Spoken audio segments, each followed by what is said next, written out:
پاکستان کے نامور Olympian javelin تھروئر Arshad Nadeem اسلام آباد پہنچ گئے۔ وفاقی وزیر اطلاعات عطا اللہ تارڑ نے سرکاری پروٹوکول کے ساتھ ارشد ندیم کا استقبال کیا۔ ایئر فورس کے افسران نے ارشد ندیم کو سلامی پیش کی۔ ارشد ندیم ملتان سے خصوصی طیارے سے اسلام آباد پہنچے، قومی ہیرو وزیر اعظم کے عشائیے میں شریک ہوں گے۔ عطا تارڑ نے کہا ارشد ندیم نے وزیر اعظم کی دعوت قبول کی، ان کے شکر گزار ہیں۔ ارشد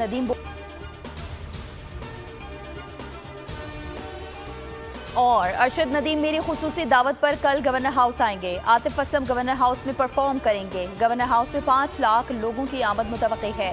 گورنر سندھ کامران خان چسوری کی میڈیا سے گفتگو، کہا پاکستان کی تاریخ کی سب سے بڑی آتش بازی کریں گے۔ دبئی سے ٹیم پاکستان آئی ہے۔ فوارہ چوک سے شاہین کمپلیکس تک اسکرینیں نصب ہوں گی۔ آج شہریوں کو موبائل فونز اور دیگر انعامات بھی دیے جائیں گے۔ مختلف اسٹالز لگائے جائیں گے جس میں 1 روپے میں کھانے کی چیزیں ملیں گی۔ جس نے مجھے ہٹانے کی خبریں چلوائیں وہ سندھ کا وزیر میرا پیارا دوست ہے۔